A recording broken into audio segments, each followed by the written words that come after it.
చెల్లమ్మ చరిత విన్నారా చైతన్యమై వెలుగు పంచేటి తారా త్యాగాల కొమ్మన పూసిన పువ్వు సవితమ్మ పేదోడి ధైర్యమే నువ్వు ఇంద్రన్న బాటల ముందుకు నడిసి రాజకీయంలోన రాటుదేలింది ఎక్కడున్నా తనది ఉప్పు సంకల్పం తెలంగాణ మేలు కోరేటి దీపం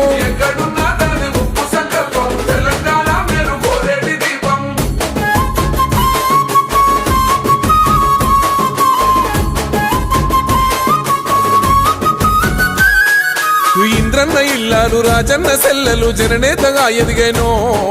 అత్తమ్మ రాత్రి ఆపదొస్తే మనకు గుర్తొచ్చే పేరాయనో భర్త ఇంద్రారెడ్డి చేసిన సేవలు దగ్గరుండి చూసేనో కఠిన కాలమే విడదీసి తాను దూరం అయిన మొండిగా ఎదురీదేనో ముగ్గురు పిల్లలను ముద్దుగా పెంచుతూ జననేతగా ఎదిగానో తల్లి వెంకటమ్మ మైపాలు రెడ్డి కడుపారగనుకున్న తొలుసూరు బిడ్డ ఇద్దరి తోడ పుట్టి పెరిగింది పట్లోళ్ళ ఇంద్రన్న చెయ్యి పట్టింది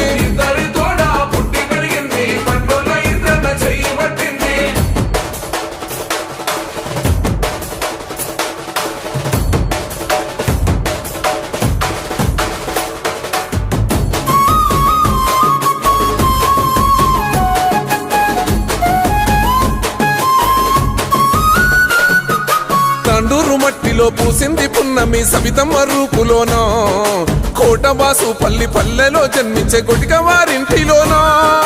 భాగ్యనగరాన ఉన్నత చదువులు చదువుకున్న తల్లిరా మనగన్న ఇంద్రన్న మనసు దోసుకొని ఇల్లాలు అయ్యిందిరా ముగ్గురు కొడుకులను అందించి పెంచింది పట్లోళ్ళ వంశకీర్తి యుక్త వయసులో భర్త దూరమైపోతే ఒంటరి పక్షుల మిగిలిపోయింది నమ్ముకున్న జనము మేలునే కోరి తేరుకొని వీర నారి అయ్యింది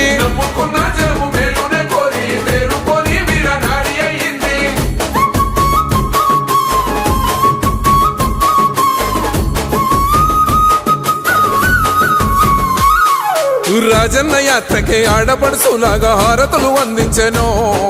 రాజ్యంలో ఆనాడు హోంశాఖ మంత్రిగా తన సేవలు అందించెనో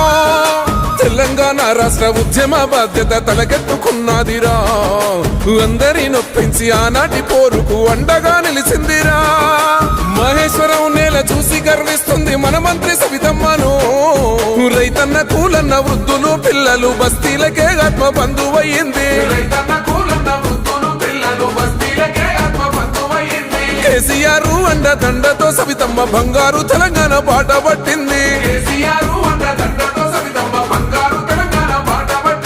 చేవెళ్ళ చెల్లమ్మ చరిత విన్నారా చైతన్యమై వెలుగు పంచేటి తారా త్యాగాల కొమ్మన పూసిన పువ్వు సవితమ్మ పేదోడి ధైర్యమే నువ్వు